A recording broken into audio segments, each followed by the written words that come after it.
Oh, Ken, I was live then and Ken's in trouble.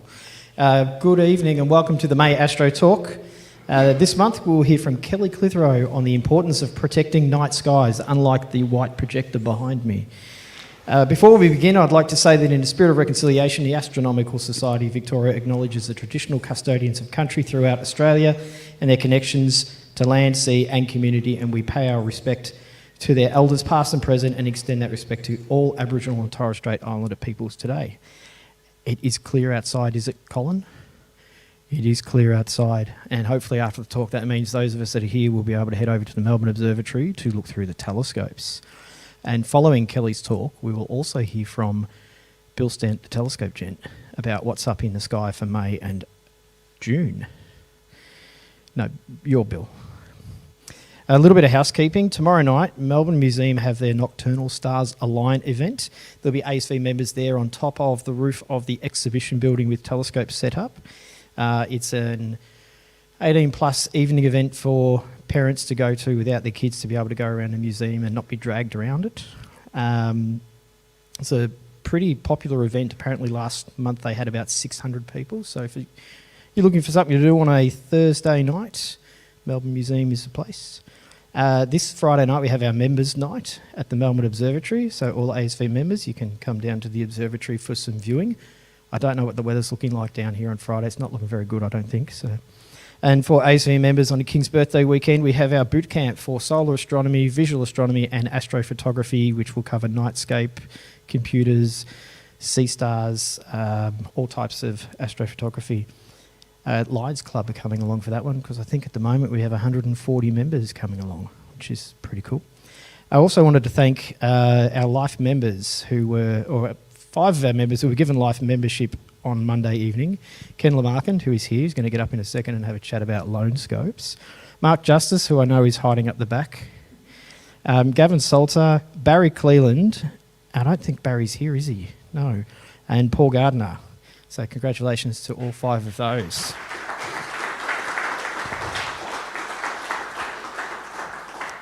Now, before I introduce Kelly, Ken would like to hop up and talk to members and non-members, people who aren't even ASV members yet, about our lone telescope program quickly. So Ken. Thank you, Mark. So for those that don't know me, Ken Lamarkin, I run the new astronomers group. That's the first section I started running, and lone telescopes came up. So I decided to take it on, silly me maybe, to try to bring new members burrowing scopes and new members wanting to learn about how to look in the night sky. So they're already asking questions about questions about telescopes, how do you use them? So I've pulled them together. This is Little Einstein. He's our mascot of the new astronomers group. And if it's a cloudy night, you have the blue bird of happiness to take your blues away. I've had a lot happening recently, and so has the ASV. And I'm going to pull all the little different things happening to me and the ASV together with a bit of theatre, a bit of fun, because if you can't have fun doing astronomy and all these things, why are we here? Let's have some fun. So I play piano, and I'd been doing all these exercises and getting ready for a 30-day course, and I just let my fingers run free, and I came up with this cowboy-sounding theme on the piano. We're going to play that. I'm going to pretend to be a poor farmer in a village needing a telescope. So I'm pulling those together. The ASV has also been going around doing regional events, so I'm going to pull some of that in. Let's play Make Believe. Here we go.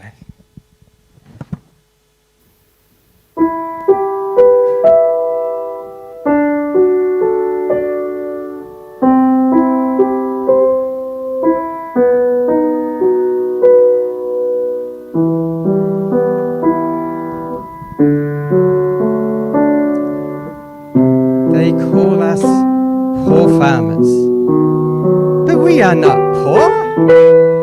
We live a rich life, a village with many families. I come to the ASV because we have beautiful dark skies. Our little bambinos, they want to know about the sky. They want to see the sky, but they need help. They need a long telescope. So we come to the ASV. They bring out a telescope. It is fabulous, but we don't know how to use it. So Mark, his team, bring a star party to our corner of the world. And we are going to start a section for our village. And now we can teach the bambinos. Because the bandidos come to our village, we do not like them. They think they are strong, but they have nothing to fear from us. We have everything to fear from them because they bring their astrology to our village. So we must teach them astronomy. It is the best defense. Thank you.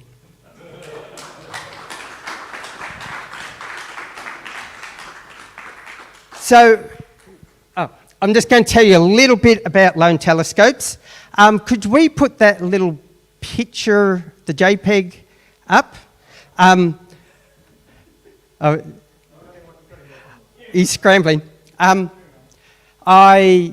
the weekend, we had a lone telescope swap. So, lone telescope, this is an 8-inch Newtonian telescope. You get this for 3 months. It comes with a finder scope. Some of them have a Telrad finder as well. You get 3 eyepieces, low, medium, high power. You get a box of different accessories with things like moon filters, so you can not blind yourself and actually see detail on the moon. And in the box we have all sorts of little books like the Night Sky Guide. We have an ASV Observing Guide. We have a Lunar 100 Challenge Guide. And 1 week after you get a lone telescope, you get an email with all sorts of tips on how to use it, sections to go to, links to get maps. And this is my place. I still have, these are all the scopes this morning. So there are still some available. I've extended the period for another few weeks. So if you would like to get one of these, do get onto the ASV website. If you're a member, you can borrow one of these. Go to the members tab on the right-hand side, go down to lone telescopes, and it will tell you what the lone telescope program is, how it works, and there's a terms and conditions. When you've decided, oh yes, this is for me, hit the blue little book now button and just follow your way through. You'll get a message all about last Saturday. Ignore that. Once you book, I will contact you and we'll arrange pickups. Thank you, Mark.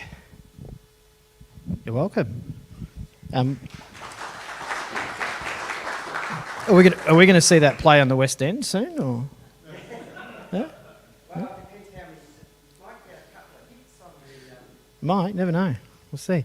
I've got to say, it looks like the Sydney Opera House of telescopes. Yeah, I'll get for a random. You were channeling Jorn Utzon. Now, for tonight's talk, I don't know if you can follow that, Kelly. That was pretty impressive. I mean, tonight's talk, so tonight ASV member Kelly Clitheroe will give us an enlightening discussion on the importance of preserving dark skies and the steps we can take to protect them for future generations. In this engaging talk by ASV member Kelly Clitheroe, we'll explore the significance of unpolluted night skies for both human health and the environment, and delve into practical strategies for minimising light pollution in our communities, from advocating for responsible outdoor lighting to promoting awareness about the impacts of artificial light on wildlife and astronomy. This presentation aims to inspire action towards reclaiming the beauty and wonder of our celestial vistas. Kelly is a school teacher, teaching maths and science to high school students at Ballerine Secondary College. She has a passion for outreach astronomy, Indigenous astronomy and protection of night skies, and she's also the section director for the newly formed ASV Geelong. Welcome to the stage, Kelly. No, I've got Madonna. Oh, you've got a mic. You don't. Is Madonna working? Beautiful. Thank you. Thanks so much for having me. It's ironic actually because I'm doing dark skies and there's lights blinding me everywhere. And normally these are the sort of lights that as I'm driving along the highway, I'm cursing, going, oh, turn the lights off. I'm going to write an email. I'm actually cranky from Clifton Springs, and we'll talk about that a little bit later. So tonight it's about a practical approach. We all know why we need dark skies, and this is how you can achieve them, how you can get your neighbours to achieve them, and so forth. So we obviously have a vested interest. We need it for what we're doing. Unless you're a radio astronomer, they don't need dark skies. It's not unreasonable, and I was talking earlier today. I still remember the first time I laid out on the Unadata track. I had my swag out and I looked up and there was this blanket of stars. And when I'm talking at outreach, every single person will be able to recall where they remember seeing a beautiful dark sky. And every single one of you will remember the first time you ever saw the Milky Way. And in fact, there was a gentleman today who was talking about going to Leon Mao, and he saw the Milky Way for the first time. And that's what we're trying to achieve here. As I came in from Melbourne, I'm from Geelong obviously, I looked up and I saw a star and I was rapt. One star. So there are basically three types of light pollution. So we've got air glow, and air glow is the result of upward light reflecting off clouds, and basically anything that's unshielded. We've got light trespass, which is lights that shine directly from a source and basically invading your space. And then we've got glare, and this is a classic example of glare. You'll see it now with headlights coming at you and you're cringing and going, turn your high beams down. And it's not high beams, that's just the lights that they're using these days. Now, unfortunately, we're all getting older, and this leads to incredibly unsafe driving conditions, and as we get older, our vision gets worse. Now, we all know why. We've got savings, okay? Your electricity bills are going through the roof. We don't want that at all. Human health is being affected by these blue-white lights. We've got ecological conservation, public safety and limiting crime, preservation of culture, which is one of my other passion projects. Obviously, you're furthering astronomical studies, and of course, encouraging tourism. And astrotourism is a big money spinner. So obviously our energy savings, unless you've got a solar battery, then everything that, or pretty much everything, all of your lights are being fueled by coal-fired electricity. So during the day it's great, solar panels are working, we can run our lights as much as we like. At night though, everything is coal-fired. If you're lucky, you do actually have some green energy coming through and maybe some wind electricity. The big argument that I hear from people is, oh, but I use LEDs. They don't, they're really cost effective. Fine, they're cost effective, but they still use energy and they still do cost you money. And obviously we're paying more for electricity. And the big problem, and this is actually the really big problem, is we used to just have like one little globe, and now they're throwing 6,000 lumens at us. So the LEDs are actually over bright, they're overpowered, and they're overabundant. So This is why I'm cranky from Clifton Springs. So this is the Clifton Springs Drysdale community page. I've had this huge conversation going on, and this lovely lady here responded, and she said, I had to turn off my sensor because the cats kept on turning the lights on. But she said, I saved $20 in my electricity bill. And I went, that's great. And the more people can realise that just by turning off 1, 2 or 3 lights, they're going to save some money, I think that's fantastic. I'll talk about the rest of that commentary later. Now, the big problem with human health, of course, these blue lights are linked to breast cancer. So we're not getting enough melatonin. Melatonin helps us go to sleep. We've got problems with obesity, obviously sleep disorders, mental health issues, you're not getting enough sleep, your glare on the eyes, and of course it's affecting our ability to go to sleep at night. So we've got our bright white lights shining at us, you know, and above. We've got our screens, we've got our laptops, we've got our mobile phones, and all of that is blue white light shining straight at us. Okay, and that's what's affecting our health. Now, this year, the federal government released their guidelines on the national light pollution for wildlife. It's a fantastic document, and I wish that more community groups, more councils would actually start referring to this document. I'm going to talk about this a little bit later on as well. So obviously, the big groups who this affects is us, the Aurora groups, endangered wildlife groups. I'm in conversations at the moment with the guy who runs the orange belly parrot program, the breeding program, because these little birds fly all the way from Tasmania, and they've been using the night skies to fly over. Okay, they use the moon, they use the stars, and all of a sudden there's light pollution and they're getting disoriented. So we all know why this needs to happen. The government groups, local councils, they're the worst ones at implementing any of this stuff, unfortunately. The other thing is, a lot of people, if you talk about wildlife, they're not interested. That we don't care, we don't, you know. And it is a very sad thing that people just don't care so much. Over 100 species of terrestrial mammals are listed as threatened. All are active at night. So all of those endangered species are active at night, and we're talking mammals. So that's not including the birds, it's not including any insects, it's just mammalian species.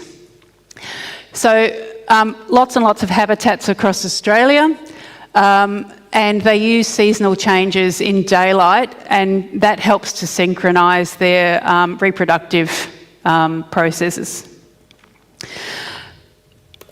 Right, so 70% of mammals are nocturnal and more than 60% of invertebrates. So we're talking our insects there.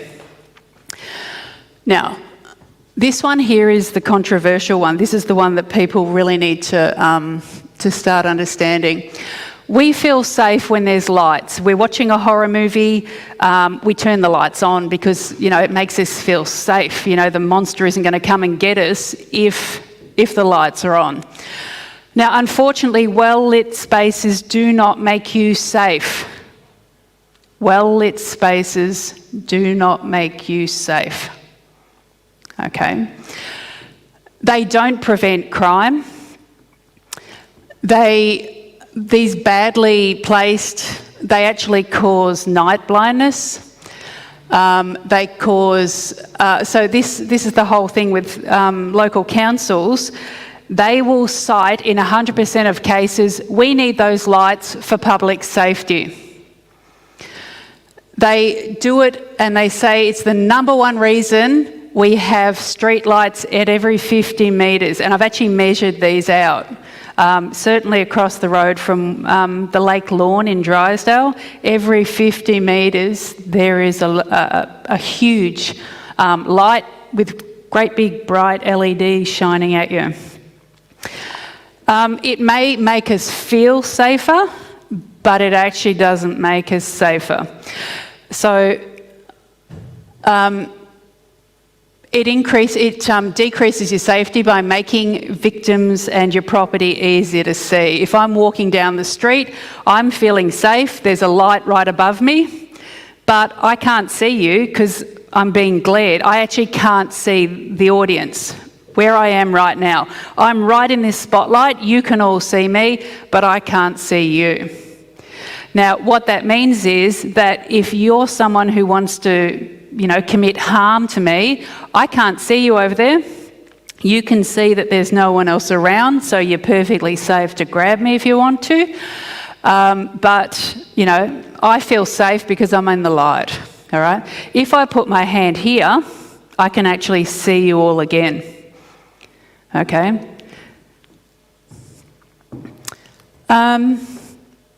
Statistically, and there's some fantastic, the city of Yarra has got some fantastic statistics on crime rates linked to light pollution. And one of the things that they found was that they decreased the lights within the city, and they found that crime moved to the streets, 3 streets back, where they still had their normal lights. So all the people who were breaking into cars, they turned the street lights off there, and all of those people moved 3 streets back. They don't want dark skies to commit crimes, they want the light to commit crimes. They can see what they're doing, they can go past and go, oh yeah, there's some good stuff in that car, I'll take that. Whereas if the car's dark, you can't see in it, what are you going to steal, okay? Most property crime occurs during the light of the day, and if you're a vandal, it's fantastic. I'm here, there's lots of bright light, you can't see me, but I can see everything over here to do my spray painting. So unfortunately, we feel safe, but it's not actually making us safe. This is an example of what I just did then. And all of you can do this if there's a bright light around. If you put your hand up, it increases your ability to see further out there. Okay? There's still a light shining on me, but I can actually see all of you now. A couple of people said this is a doctored photo. You can actually see the bloke's head through the gate there. So it isn't doctored. And I encourage you all to do that. Actually go out, put your hand over, and then see how your perception changes. This is the City of Greater Geelong, who are going greener. And that's actually on the side of all their trucks, going greener. And this is their waste depot where they store all their trucks at night, because the trucks need bright lights because they're scared. Unfortunately, I drive past this 2 or 3 times a week, and as I'm driving down the road, Port Arlington Road, these lights are just hitting me. I've actually been into council and spoken to them about this. They still cite, no, these are acceptable, they're within the guidelines, and it's there for safety. And that is absolutely what they've told me. They've also told me that they're using LEDs and therefore it's more energy efficient, and that's okay. And I was basically blown off. Interestingly, this is the depot right next to that facility. Now you can see they've got no lights on at all, but anyone can actually get in there and see because of the light trespass. So this is a really good example of light trespass. That facility that I just showed you is here, and I just drove, the 10 metres up the road, and there is this place. Unfortunately, it's now at risk of, graffiti and vandalism attacks simply because of the light trespass from that place. This is another beautiful, I didn't take all of these, by the way. There's a couple that looks like I've taken them while I'm driving. I just want to be really clear for any police officers in the room that I did not take these while I was driving. My husband took them. It's true. It's actually true. So this one here is another one along Port Arlington Road. The service station itself is fine. I don't have a problem with the service station. It's got reasonably muted lights. But this one here, which is right outside where you put the like your air and water in, that's horrid. And you're driving along and that's hitting you right in the face. All it needs is just to be tilted down. Okay, and that would solve a whole pile of things. I haven't managed to stop there during the day when it's open. Everything in Geelong shuts at 10 o'clock. It's true.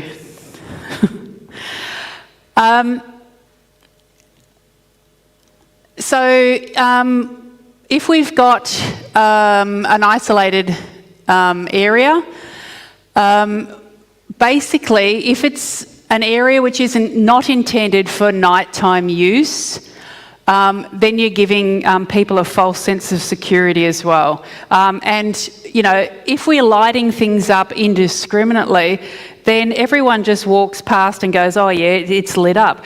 If they change that to a sensor light, when someone does get onto the property, the lights go on, bang, hey, hang on a second, someone's, you know, they're going to come and see me. So it's actually better to have your lights on a sensor rather than just this constant light all the time, which everyone just kind of becomes rather blasé about. So a Melbourne study on crime and lights mostly found that turning off the lights during the night significantly reduces those car thefts, violence, and property damage. Now this is, I was saying before, one of my other things is, my other passion projects is the preservation of culture, Indigenous astronomy. Now light pollution has been considered to be cultural genocide. These people have had thousands of years worth of star lore, their ability to go and find food. They know seasonally when food is going to be available. They know that when Jewett, the red-rumped parrot, is in the sky, they know that they can go and find eggs. They know when the emu is laying down like this, around about now, it's a good time to go and get emu eggs. Now, as soon as you limit their ability to navigate the sky, you're limiting their ability to be able to find food, to be able to travel. Okay, so Dwayne Hamaker, the stars are used to preserve and inform complex knowledge systems, which are used for things like navigation, food economics, forecasting weather. So all of these things are being destroyed by satellites. 10%, the night sky is actually being damaged by 10% just by satellites alone. All right. If you go to outback Australia, my beautiful friend Donna was in Western Australia recently, and she was saying, you know, she was imagining all these beautiful dark skies, but there were mines, and the mines are lit up like Christmas trees. So she was expecting to be in remote Australia, being able to get these fantastic, you know, images and to see the sky, but she said even out there, there's still light pollution happening.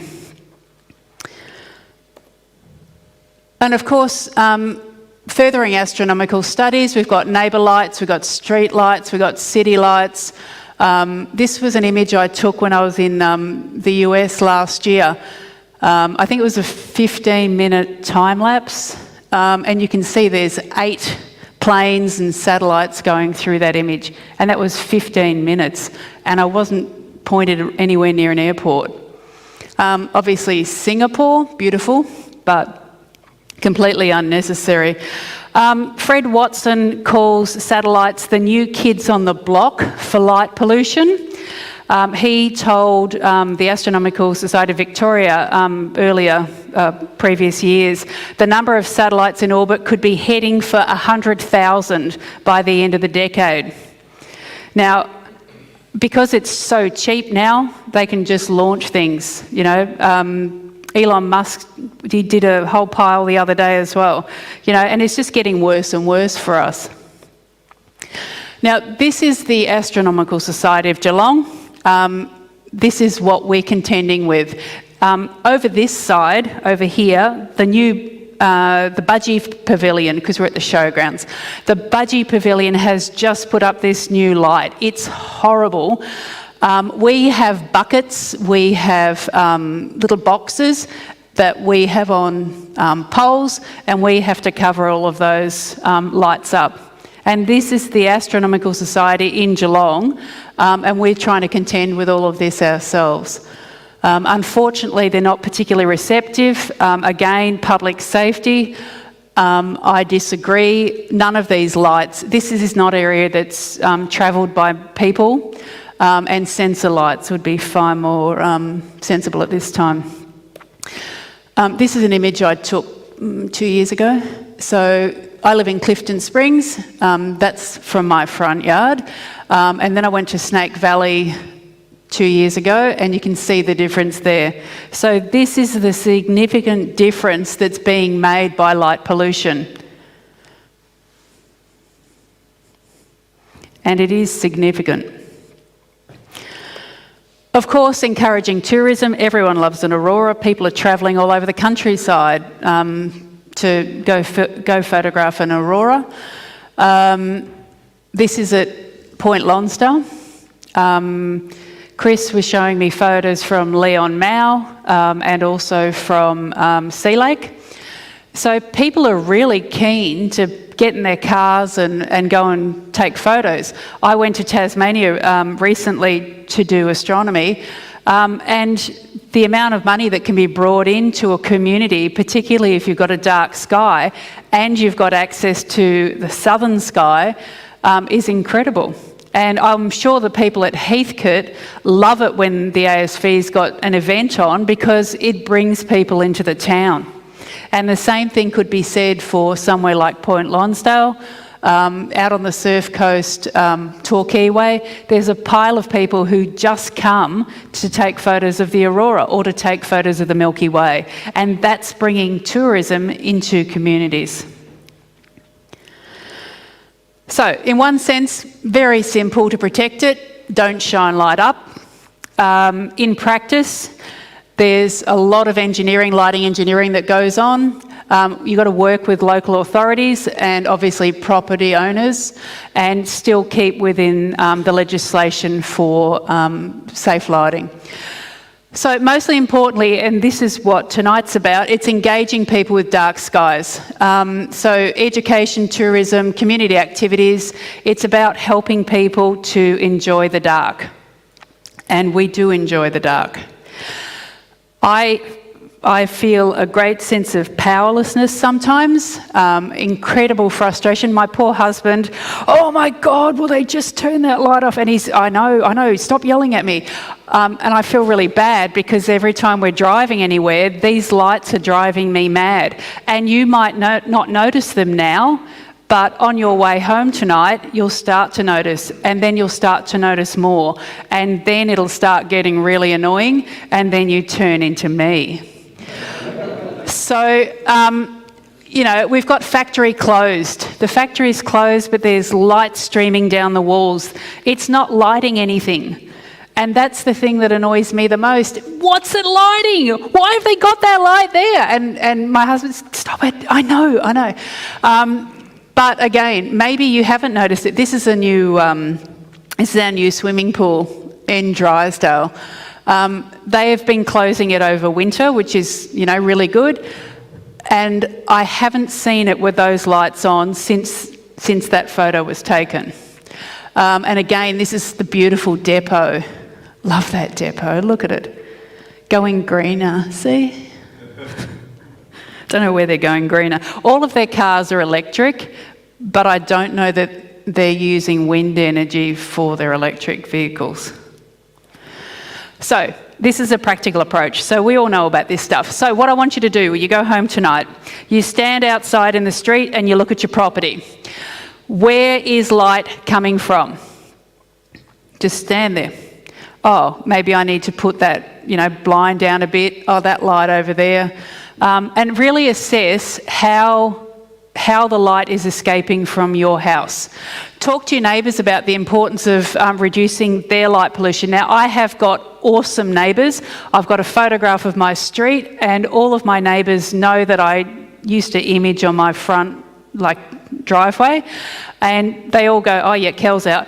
Now, it's really good actually, because they know that even though their lights are out, I'm outside and I'm watching what's going on anyway. So they actually felt quite secure knowing that I was always out there anyway. So this is my street. This is a suburban downtown Clifton Springs street. You can see my street light there. That one's actually shielded. I know it doesn't look like it. The two end ones there aren't. So my beautiful neighbours across the street there, they've got that one tiny little light. I actually don't know what that light is, but their main light is on a sensor. They come home, he's a CFA volunteer. He comes home, light goes on, he goes inside, light goes off. It's great. I know I've only got to wait like a minute. And the same thing with all of my neighbours. My house is this one here, and I've got a neighbour on the corner. But this is what my street looks like, and I go around and I talk to my neighbours. So talk to your neighbours, they don't bite, mostly. So, installing sensible lights. So this one here is probably the prominent one. We need our lights to be pointing down. That one there has lights going out.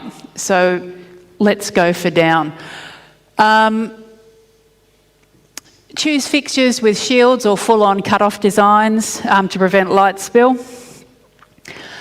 This is the new Kerr-Lewis estate. I love these, they're terrific, and there's very little light pollution coming from this new estate.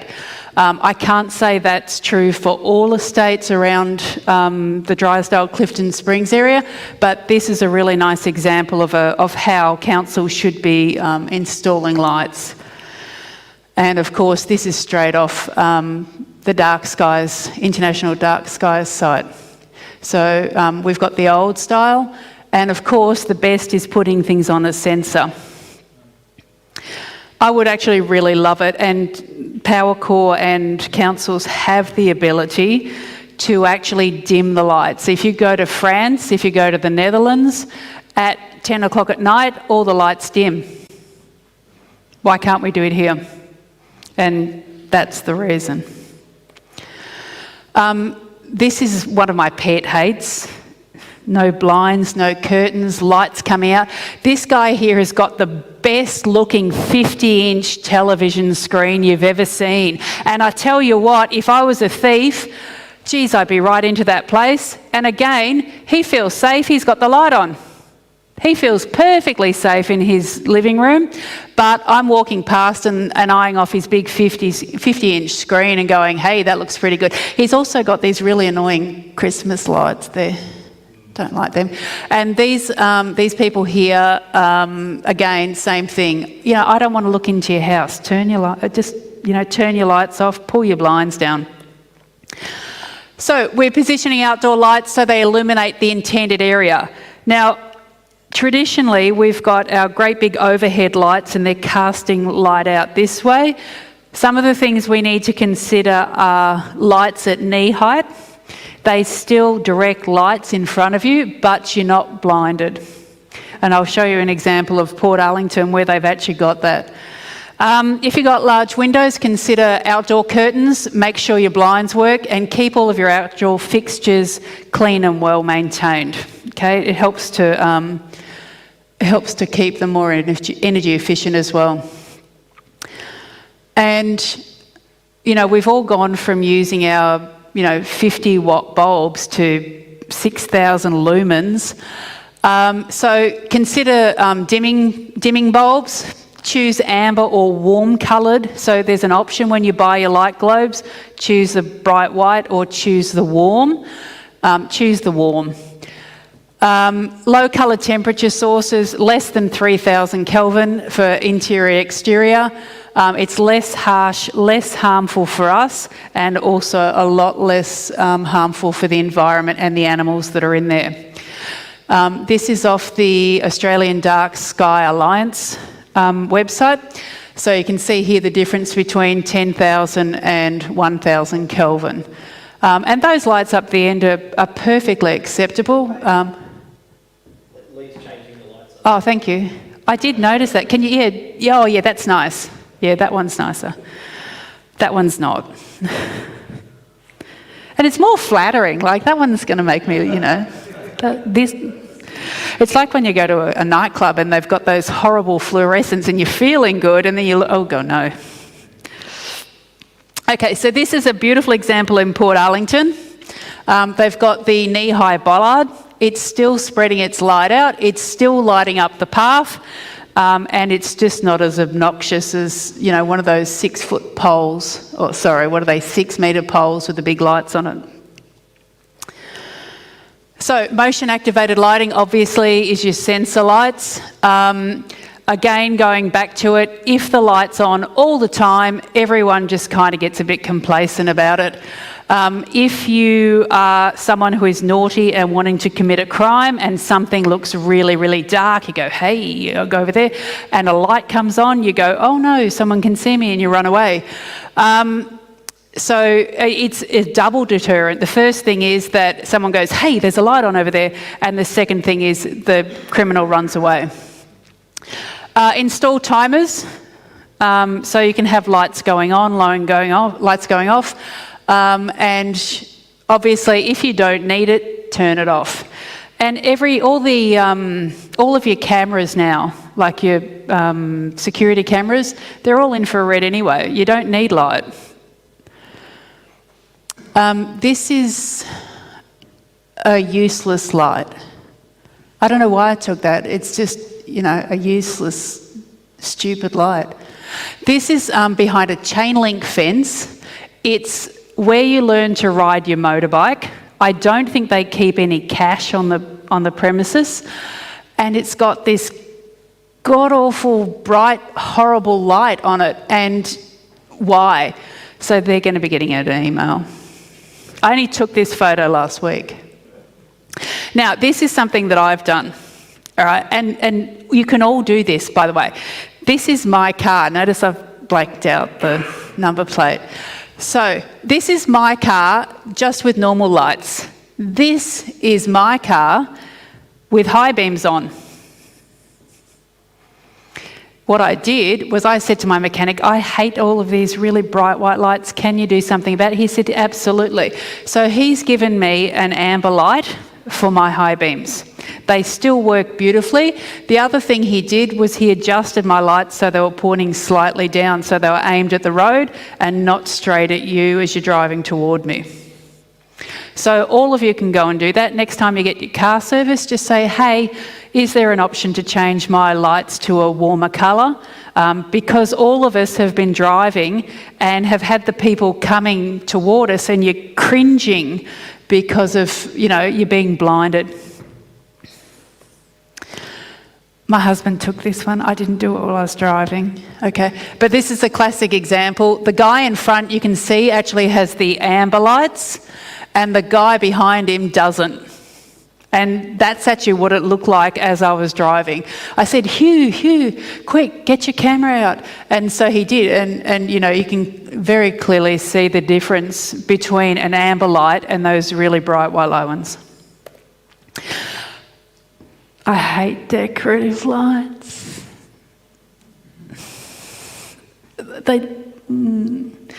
I see them everywhere, they put the string lights around their trees and I don't like it.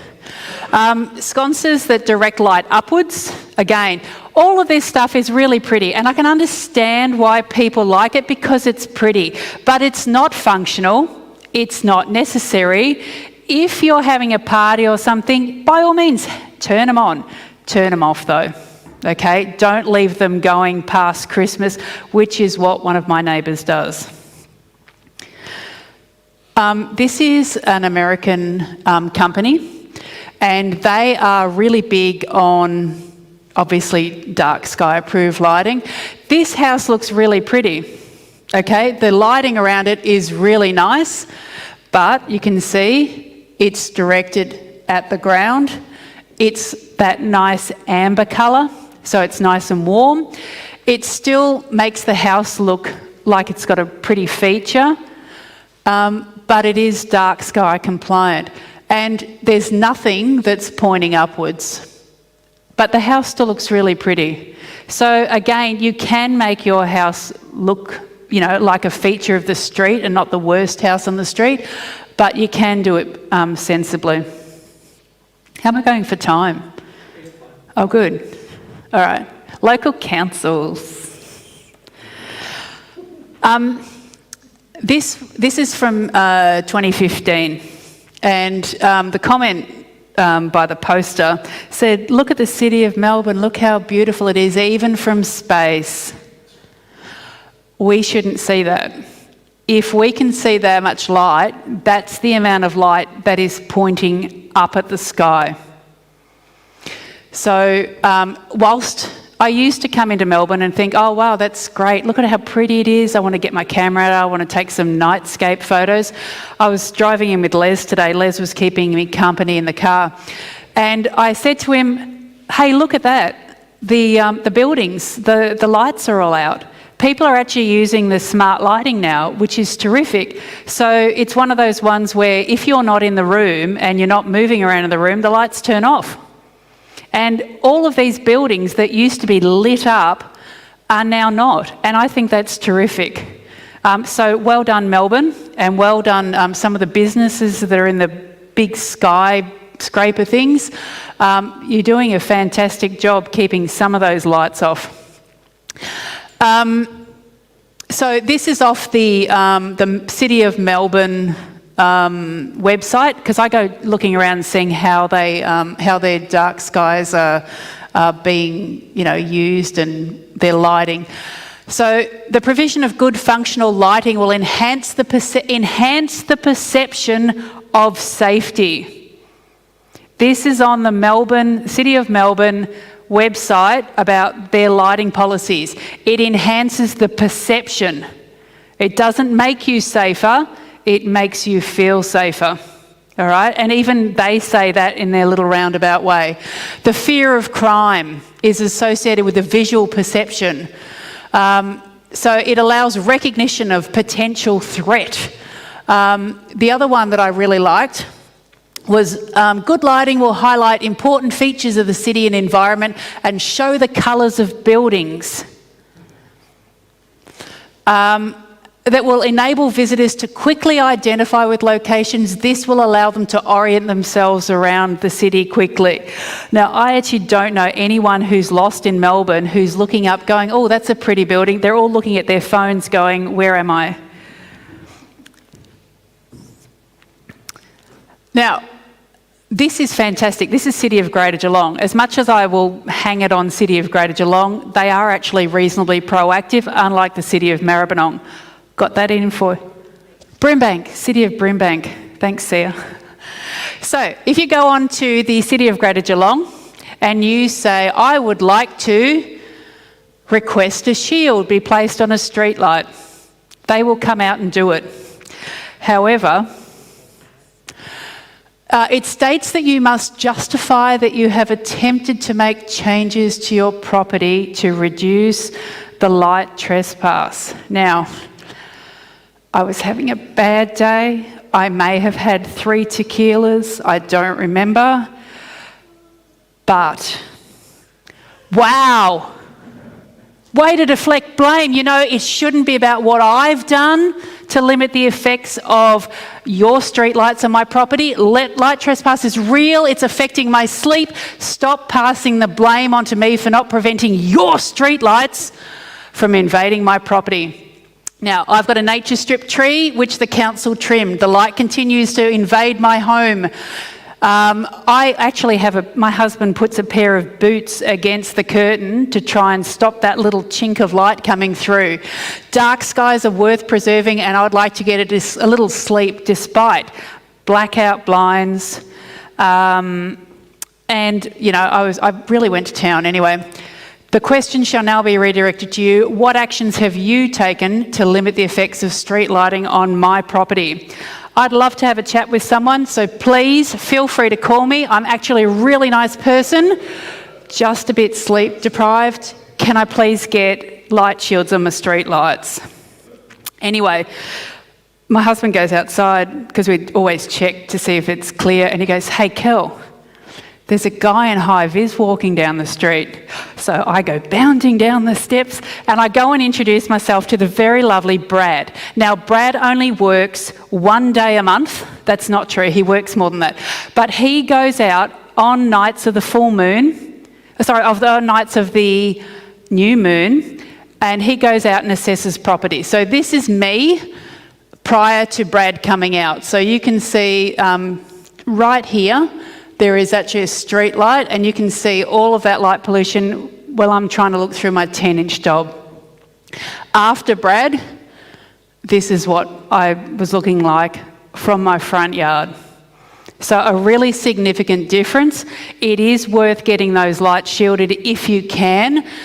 He ended up organising for the light out the front of the White House there, the light further down the street, and then he also noticed as he walked around that the light around the corner was also obnoxious, and so all of them got shielded. So it is worth doing that, and the more we can do that, the better. Mornington Peninsula has a very similar thing.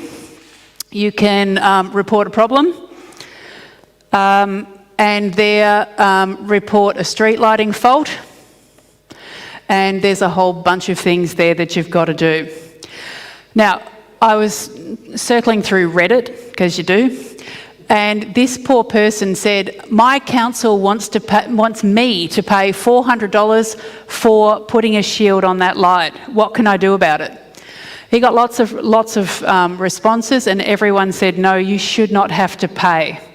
And we'll talk about that in just a minute when I give you some ideas. Now, Sia has also had that problem with the city of Brimbank, and they refused to shield her light as well. So this is the city of Melbourne. You can request alterations to public lighting, but there's a lot of rigmarole to go through to organise that. The White House City Council, on the other hand, have a fantastic website, and they're all about light glare. And they say, if you see light glare, please tell us and we'll go deal with it. So whichever city, whichever district you guys come from, have a look at their website and see what it is they're doing. The city of Darebin gets it. They've actually got on their website that lights cause sleep problems. If you see some light, it's affecting your sleep, please make us aware of it and we'll go and deal with it.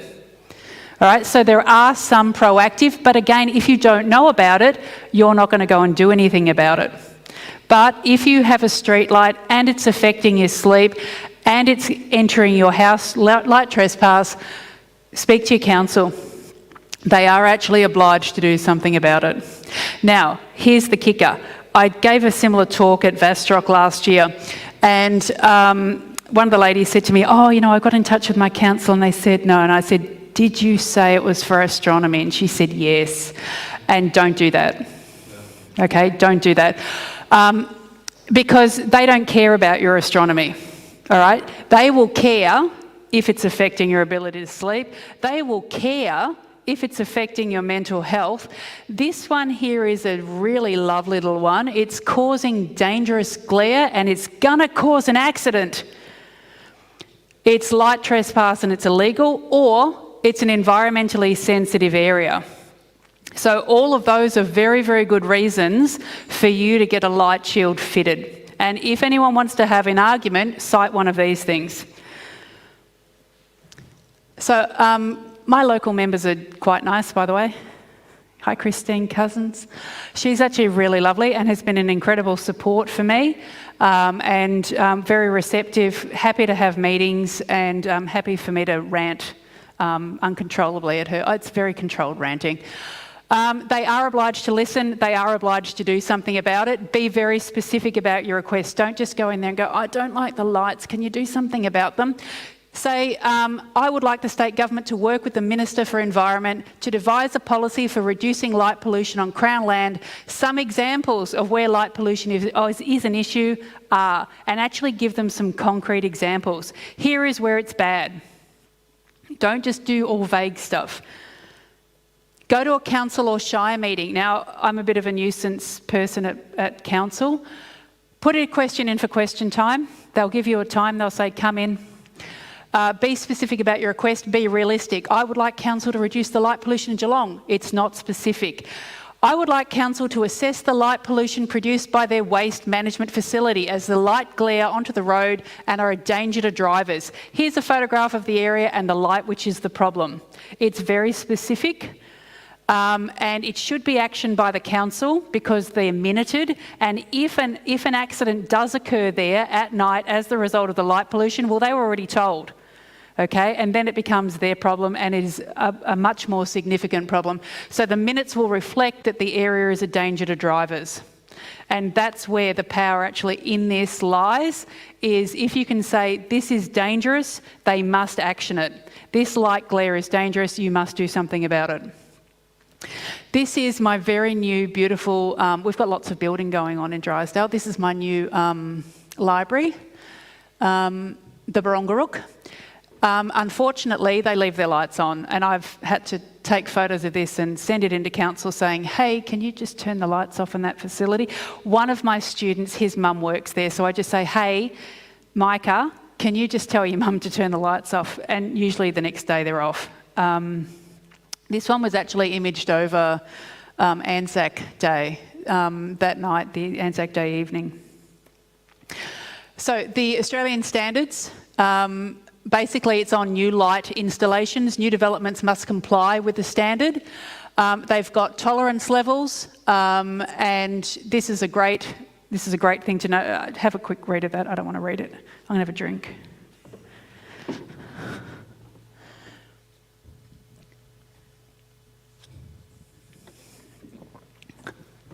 Do we need elevator music? Pardon? Elevator music? Oh, you could have. Yeah, you could have. Well, you know, Ken could play the piano. Also, this is the guidelines for wildlife. So this is the federal guidelines for wildlife.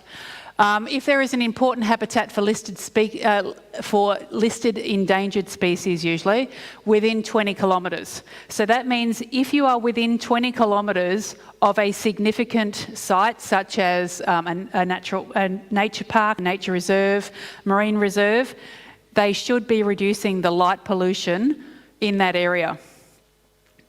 Now, where I live in Geelong, 20 kilometres in any direction, you're going to hit a marine sanctuary, the Yuyangs, Balyang Sanctuary, any number of places. And particularly where I live on the Bellarine Peninsula, I've got 3 sides covered by water. So I have significant marine sanctuaries on at least one side of me. So they shouldn't be putting any lights up around those areas.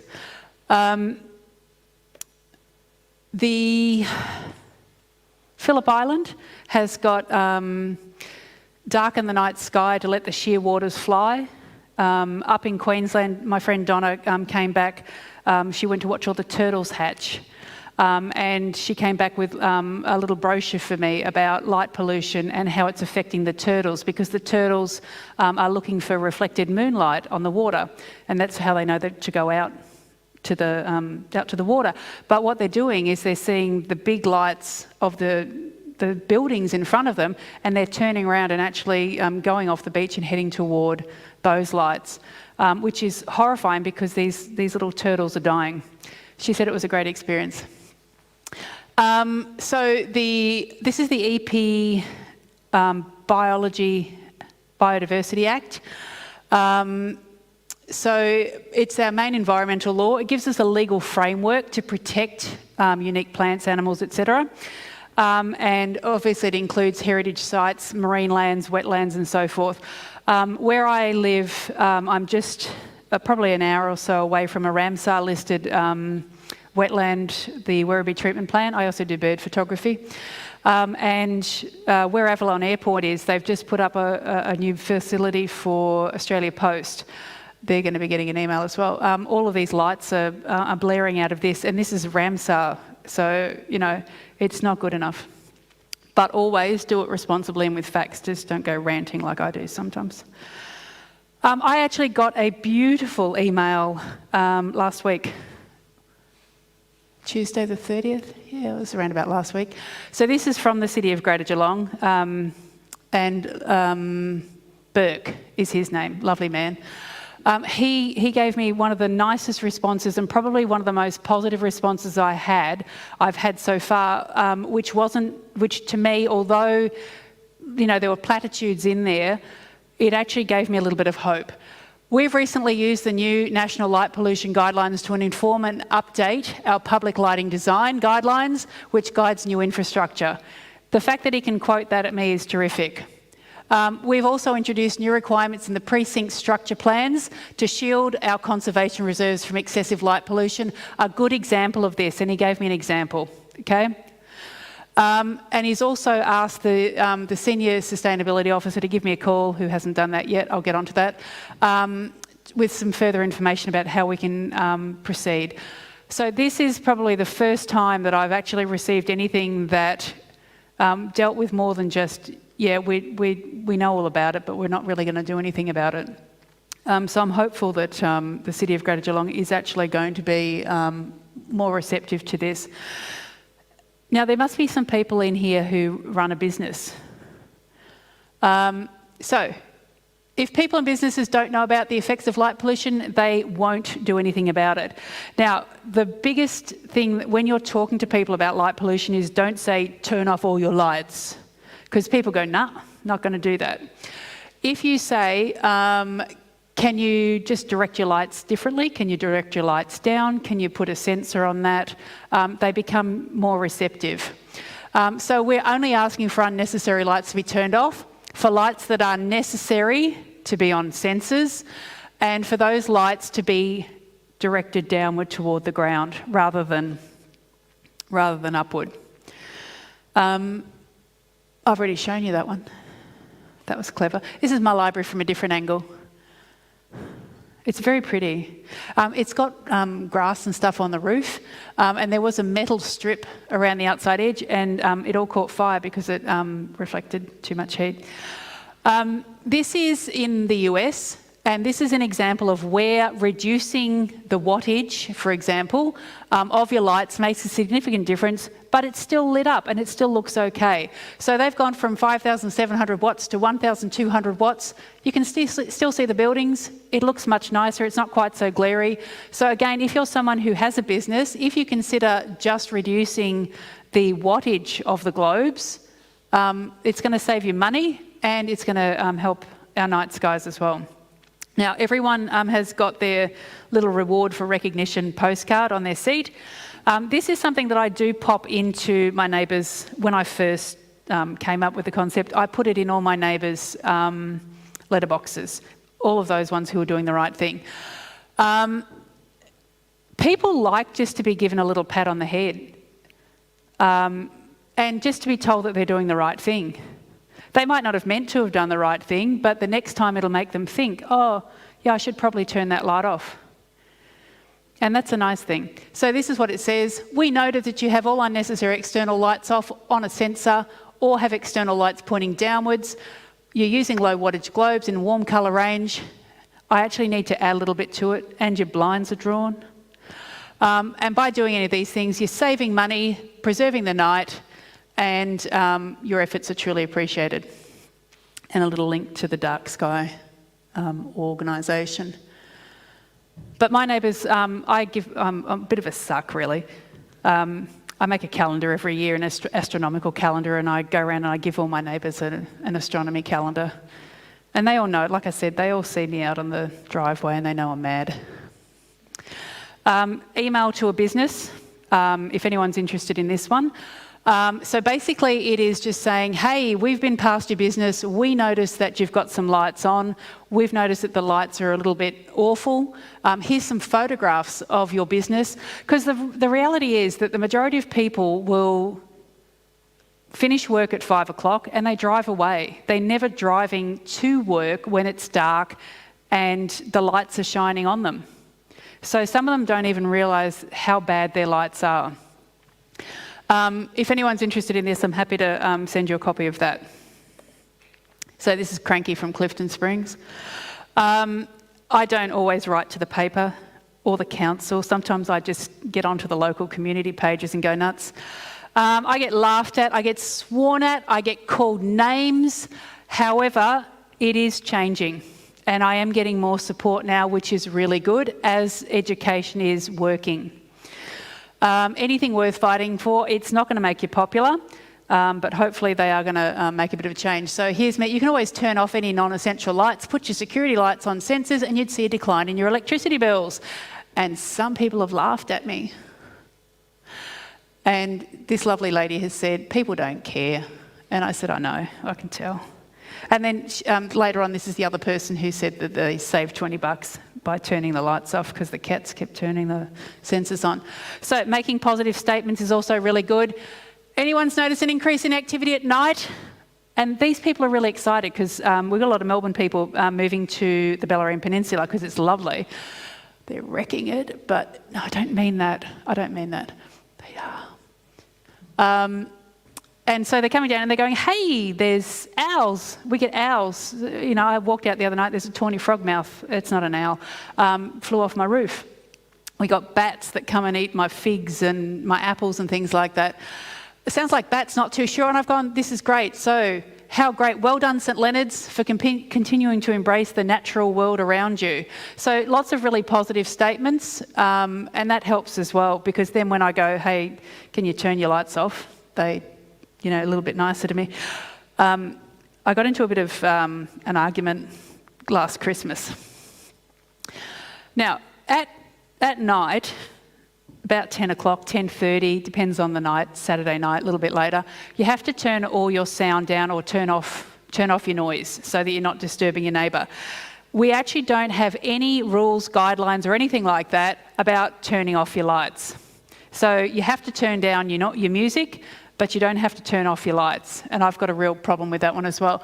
So my problem with leaving your Christmas lights on all night is you've got strangers walking up and down your streets. If you're someone who's got a dog, your dog's barking because there's strangers walking up and down your streets. Cars are going up and down the street because they're stopping to look at the pretty lights. You got flashing lights, and I had horrible flashbacks to when I was living in Braybrook, which is where I'm from. And blue and red lights, they're flashing everywhere. I'm going, hey, the cops are coming to get me. But it's actually their Christmas lights. Now, people go, oh, but it's only Christmas. It's only once a year. It's not. It's actually extending from November all the way through to the end of January now. And in fact, my next door neighbour on the other side of me still has his light up, which is quite annoying. So it'd be great if you do this.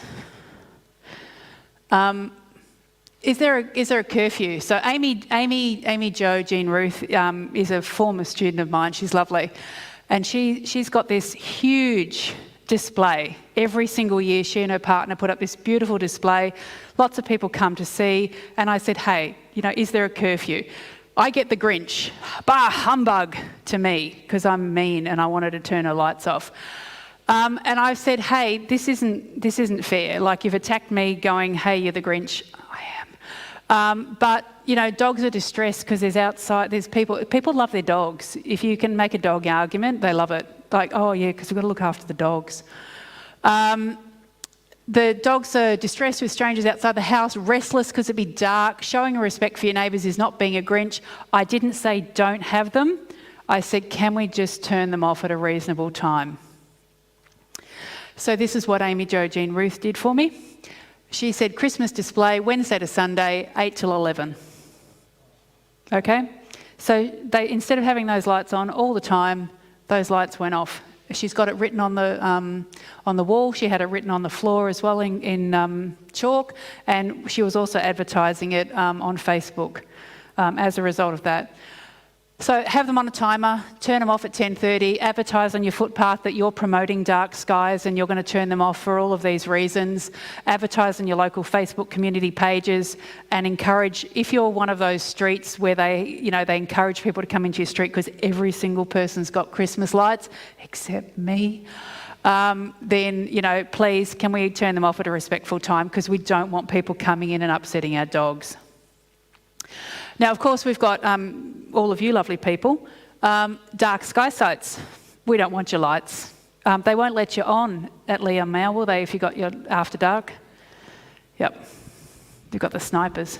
You get yelled at very loudly by astronomers. You do get yelled at very loudly. So don't use white lights, use red lights.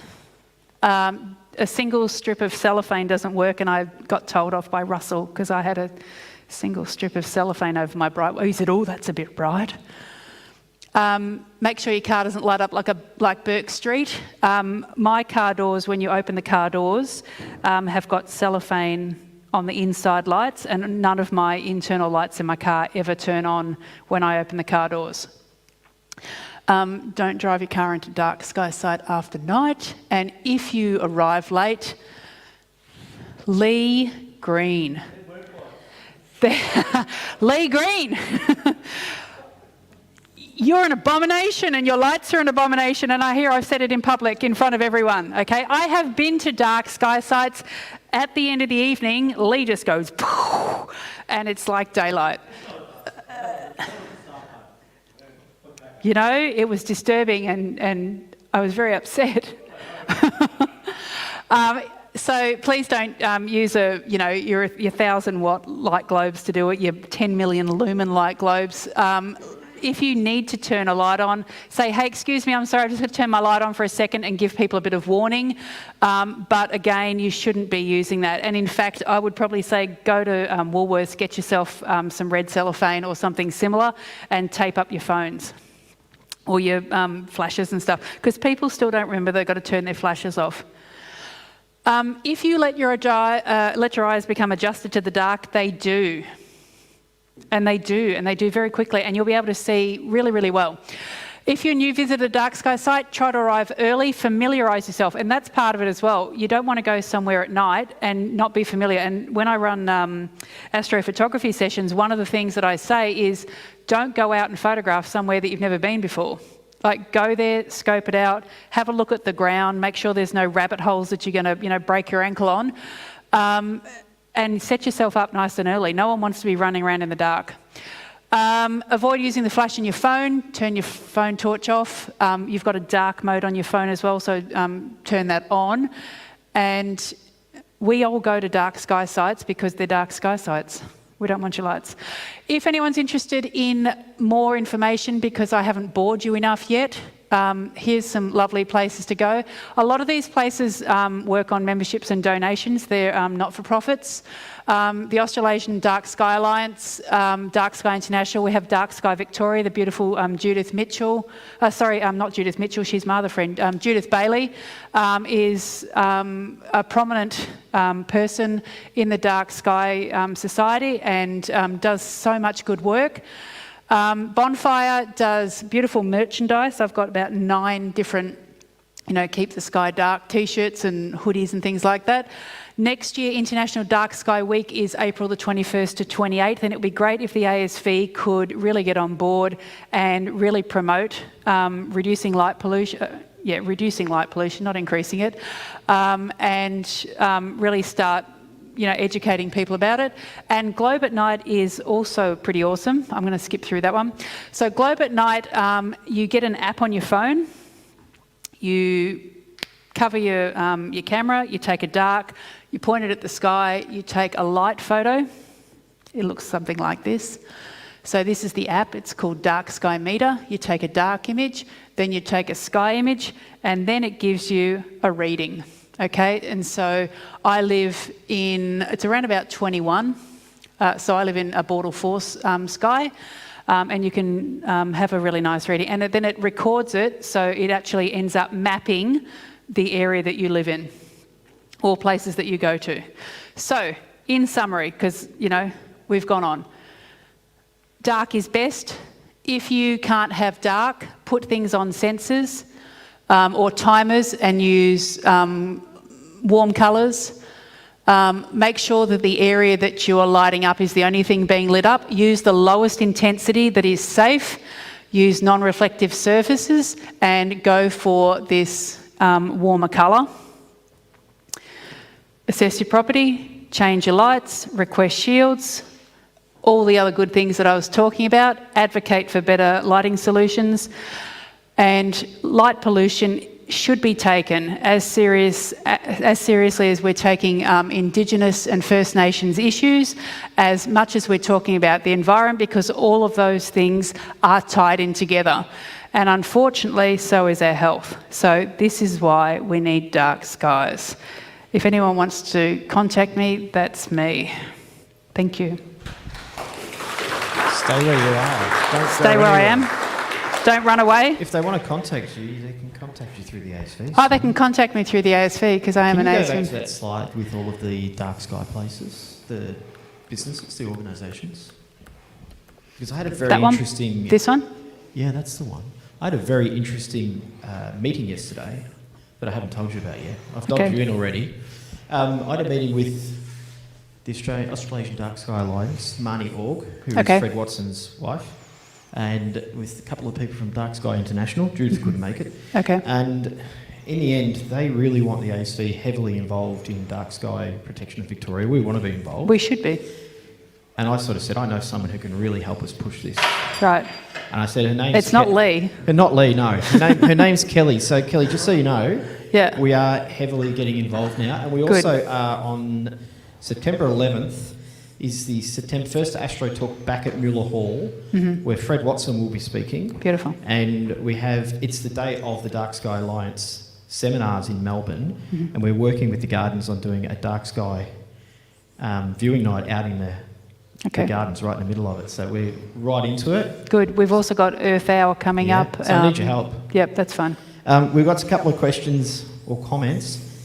Someone's asked me Emma Pasquale's asked me to mention to you that light pollution affects vertical migration of zooplankton and the suppression of melatonin production in fish as well. Yes. And if you actually read through the federal guidelines, there's a number of very specific studies done on very specific things like bats, like shearwaters, like zooplankton and so forth. It is a very interesting document, but thank you. Coonabarabran has all the street lights with down-facing shields. Works really well. I was there last week. And Yeah, I it know. does. I saw. Absolutely does. I know. Yep. It was good fun. Parliament House in Spring Street lights up every night like a nuclear bomb. Too many lights and flags, etc. Kelly needs to get Premier Allen to turn off her lights. Okay. I think you've become... I'll get onto that. You've become our dark sky advocate. Someone give me a post-it note. I'll get one for you. Thanks. Excellent talk. I'd love the notes so we can follow up with all the steps we can take. Now, what I'm going to ask is if you could send me your presentation. Yeah, but I'm going to give it later on as well. Everyone will have read it. I want to edit it That's fine. into a pamphlet that Sure. everyone can download. I have a pamphlet. Oh, you have one? Yeah. Can I have the pamphlet so that Sure. everyone can download it? Thank Yep. you. Does anybody have any questions for Kelly? I can't see because it's like... Yeah, because of the bright light. There's a bright light. Hang on. Hi, Ken. Hey, great talk. Thank you. Great talk. One thing you didn't mention was sporting fields.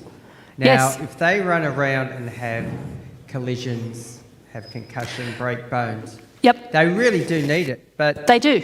I love sporting fields. they turn off They do. at 9, Yes. 10 o'clock at night.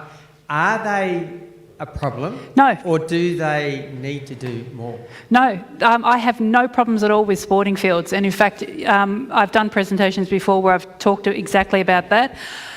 You need them because they are running around and there are kids and so forth. No problems at all, but they always turn their lights off. So no, I don't have a problem. What I have a problem with is lights that are on all the time with no regulations. So I know they're obnoxious, but I know they're going to go off. Yeah. Yes, it does. That as well. all about And the sporting dollar. clubs are poor. Yeah. So get behind your sporting clubs, by the way. It's all about the dollar, isn't it? It is, unfortunately, yeah. And really, councils should be saving dollars by implementing some of these things. As I said before, Powercore knows that you can actually dim all the lights. They know that, but they're not going to do that because, you know... Yeah, less money in their pockets. Do we have another question? I think we've wowed everyone. Some good comments. I've talked too much. They're No, bored. it's They want to go been a to bed. very, very good talk. Thanks. There's some really good comments on the YouTube feed. Thank you.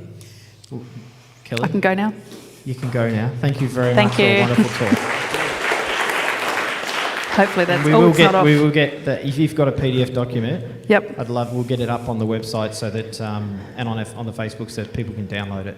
Sure. I was just going to walk in Just front turn of it that. off and hand it to Lee. I'm going to introduce everybody now to our favourite astronomer, Bill Stent, the telescope gent.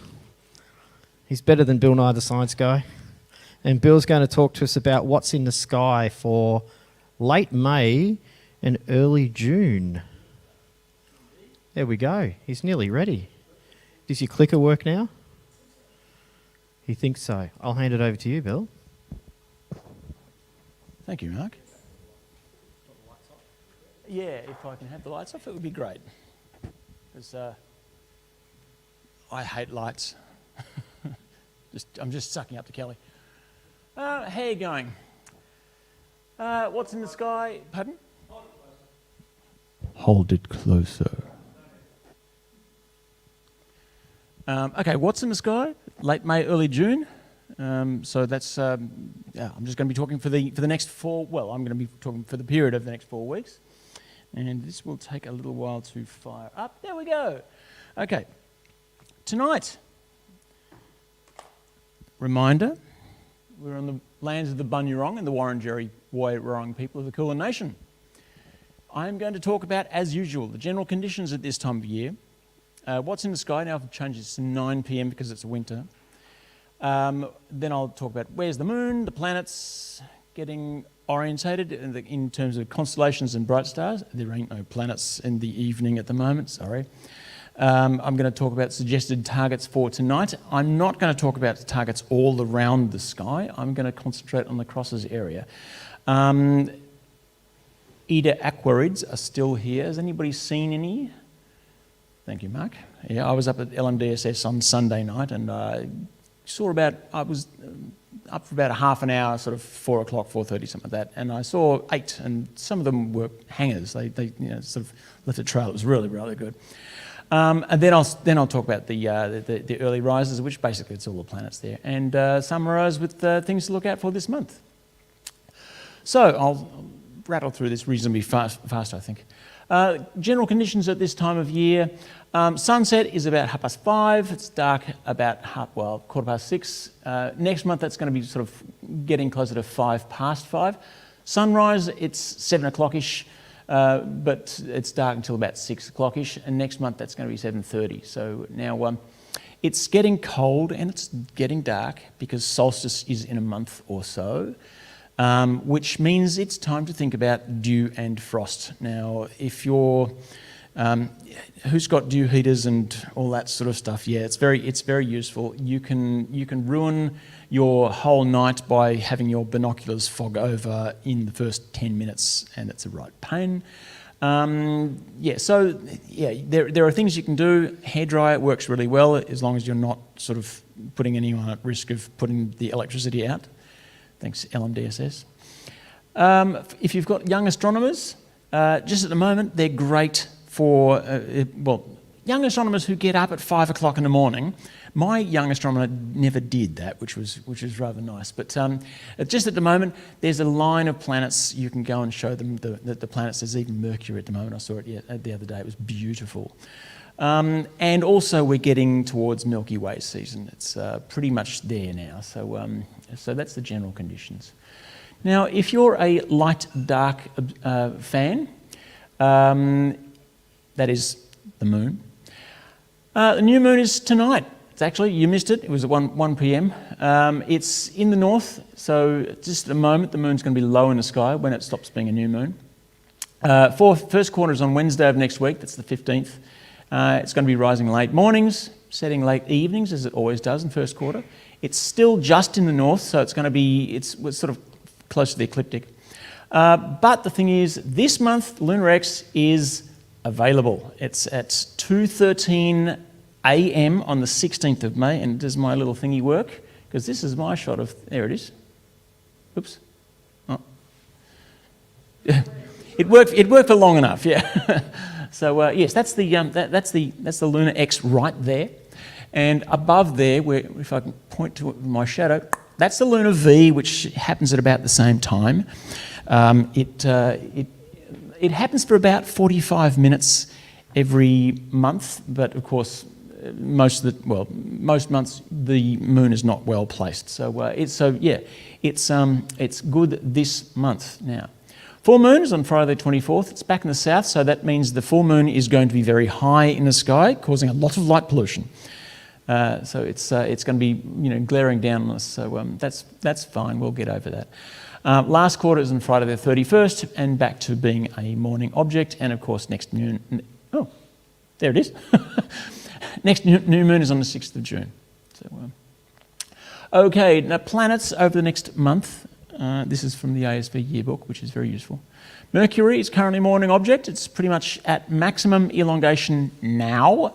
So I encourage you to go out in the mornings and have a look at it. I saw it on Monday morning from LMDSS, and it was nearly as bright as Mars. It's really, really bright at the moment. It's most impressive. It'll disappear quickly though, so it'll be gone by the time of the next meeting. Venus, forget it. It's too close to the sun. It's going to be reappearing as an evening object in mid-June, but it's going to be well hidden. Mars is still moving very slowly, like it's going to do for most of this year. It's still rising at about 3:30 a.m., just stuck in second gear. Jupiter is starting to become visible. It's like next week, but it's, again, like Venus, very close to the sun. You're not going to see much of it. Saturn is good. It's in an early morning object. I think it rises about 2 a.m. Somebody might be able to correct me. But next month it's going to be rising at midnight. It's going to be quite good. That's probably the premier planet.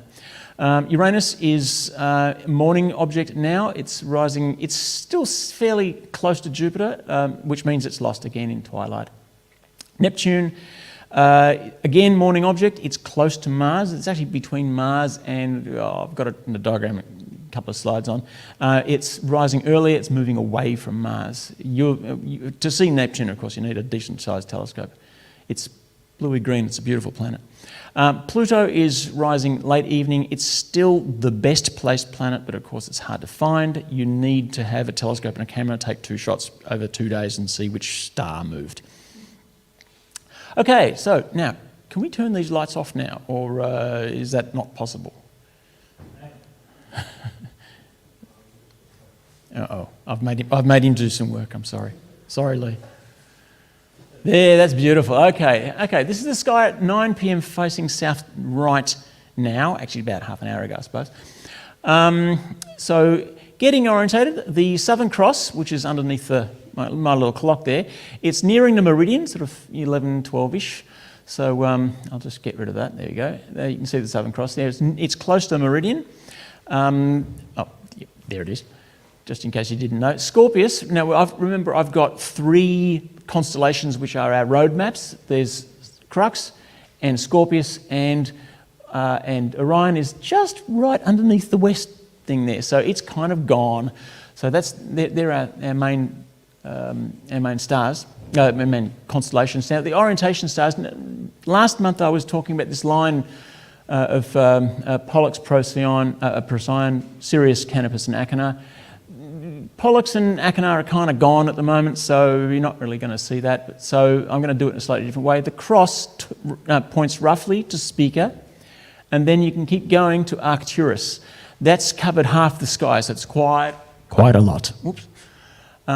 So that's a way of getting to some of them. Then Antares, you can't miss Antares. It's right in the middle of Scorpius, and also yellow. Sirius is low in the west, and it's getting lower, of course. But then from then you can go to Procyon, which is towards the northwestern horizon from Sirius. And if you start at the zenith, go towards the southwest, you get halfway, and that's Canopus, and that's your orientation for the evening at the moment. The Milky Way is rising in the east-southeast. It rotates around, of course, around the equator there. So it's rising at about the right time. By midnight, it's very well placed for photography.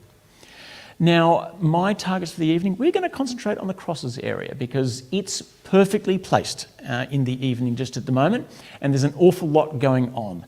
So there's a zoom in. I'll just go back a bit if you. I think I can go back. Yeah. So that's, notice that the meridian sort of passes through it at an angle. So that's it there with the meridian going through it. And as you can see, there's a lot of stars and a lot of background going on there.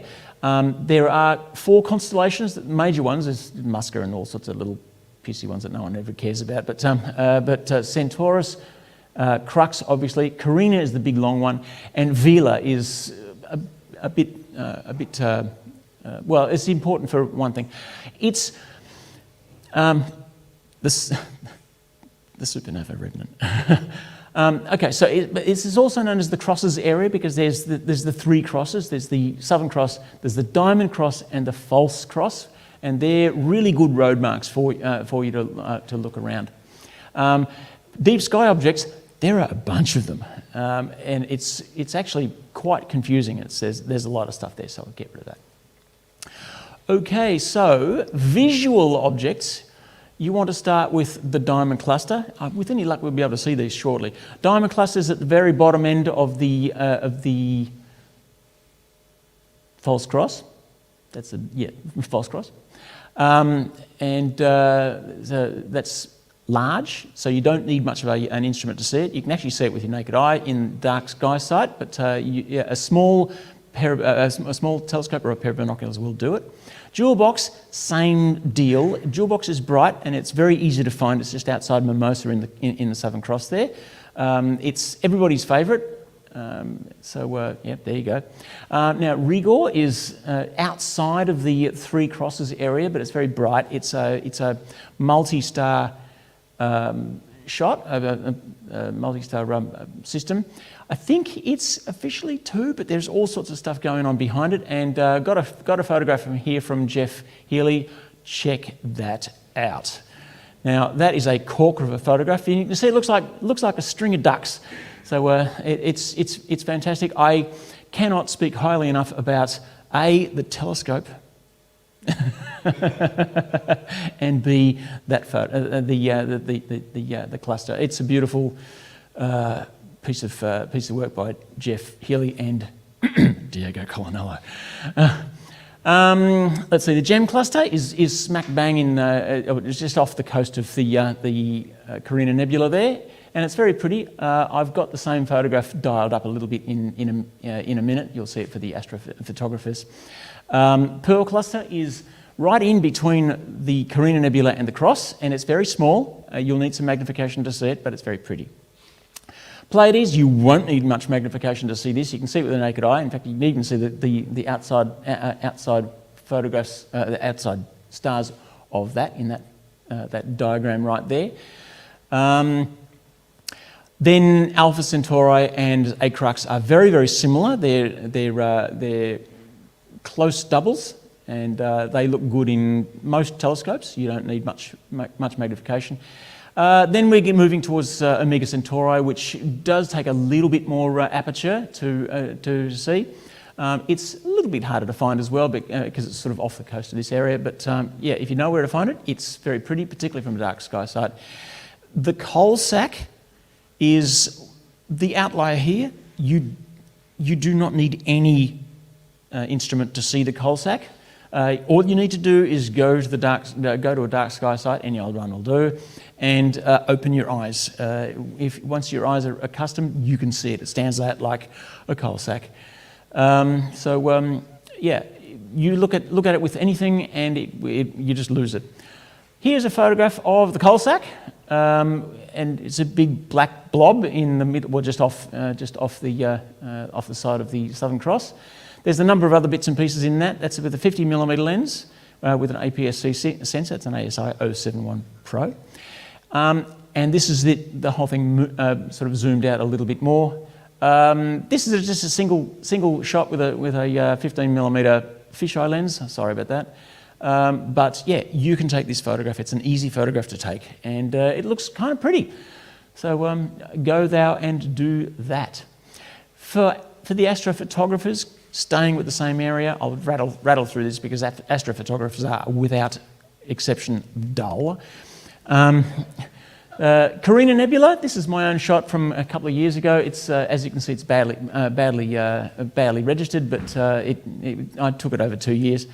The Gabriela Mistral, which is just off the side of the Carina Nebula, that's the same photograph as we had before, and there's Gabriela Mistral sitting there. Centaurus A, I don't think I've got a photograph of 5128. Everyone knows it looks like it. It's very, very pretty. Yeah, I'd rather have one from an astrophotographer. Here is the Vela. Sorry, Mark.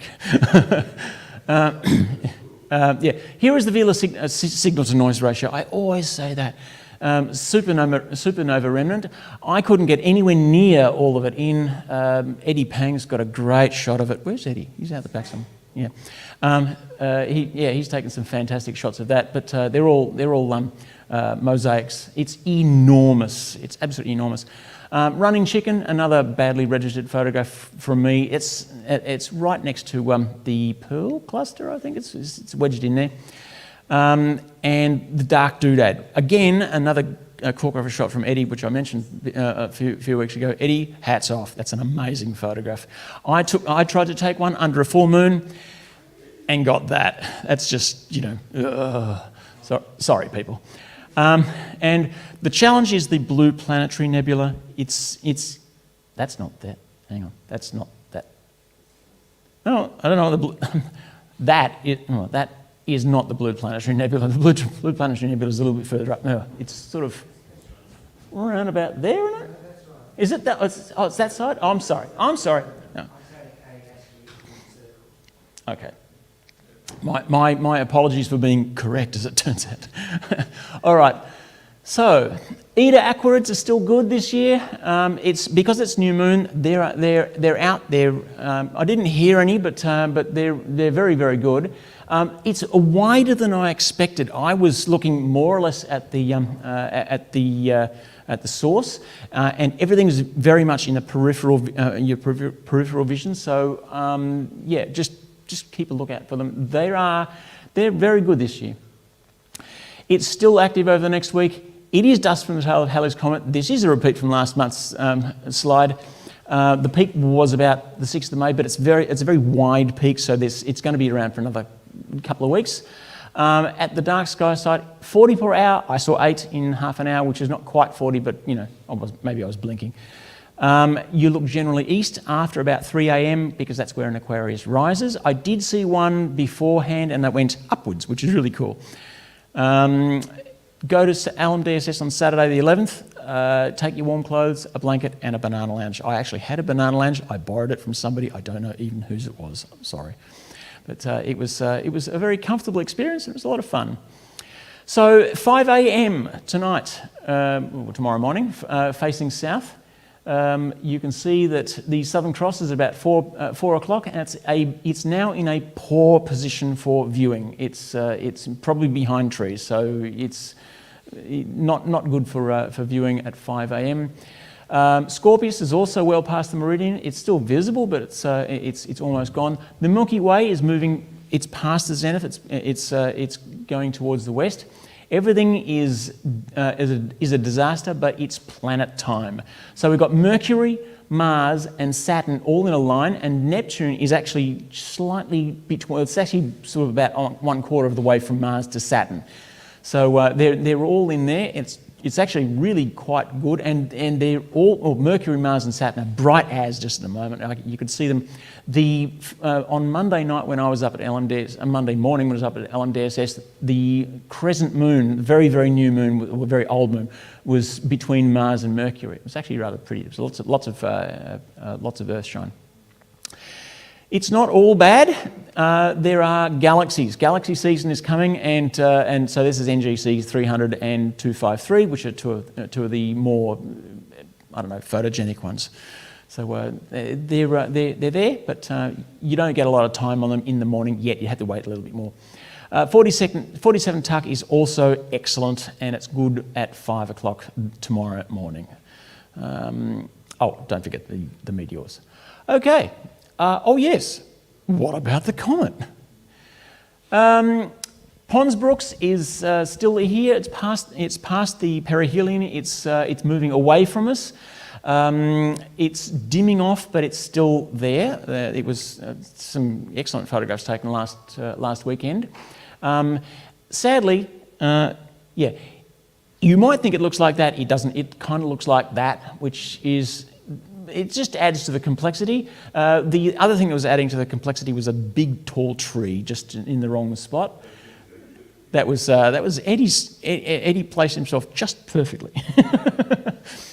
So anyway, over the next few days, it's going to do this. So it's going to go up. Oh, there goes the moon. It's going to go up, sort of towards Rigel. But by the time you get to around about here, it's I think I give it a week. I reckon that's about all you got because it's gone. Let's see. Yeah, I was trying to get a photograph of the comet from the remote dome, and so I logged on to the surveillance camera, and first of all, Eddie wasn't there, which is very unusual. But yeah, there was a lot of clouds. It was a little bit. You can see that there is a star or two just popping through there. So I gave it a go, and I got that, which is, that's not great, so I'm not going to dwell on that. Okay, so final random observations. Eta Aquarids are still near their peak, so visit the LMDSS this weekend, if you can. 10th of May, Mercury is at the greatest elongation. It's good now, so check out before sunrise and about now at new moon. Look, east-northeast, 12 degrees above the horizon at 6 a.m. You probably won't have a problem seeing it because it's very, very bright.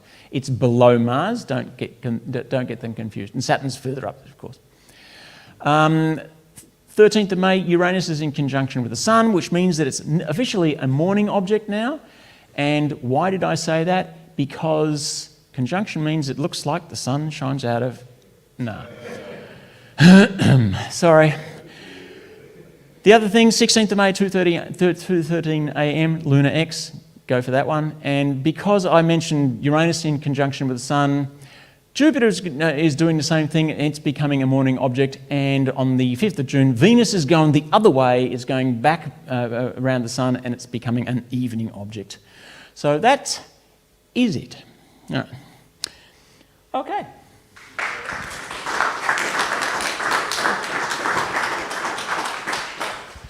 Thank you, Bill.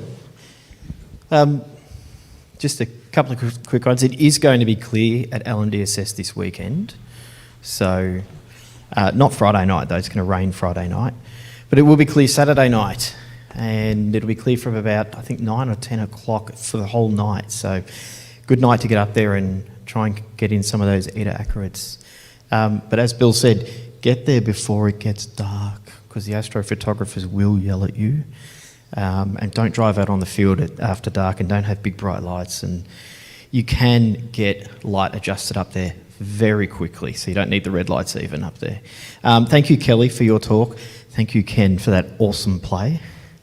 Don't forget loan telescopes on the website in the members area. If you're not a member, if you become a member, you can borrow a lovely loan telescope and you can go and learn all about astronomy from Ken as well. And thank you, Bill, for your talk. Next month, still trying to lock in our speaker. I'll find out on Monday if she's able to do it or not. And it will be online next month.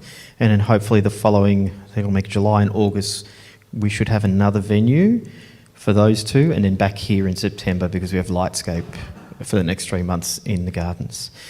But thank you very much for everyone for coming along tonight. Supper is ready. Scones are on again. The Astro scones, getting quick because they do go quick. And the observatory will be open and the library will be open for those who are here. And for the rest of you, we'll see you next month.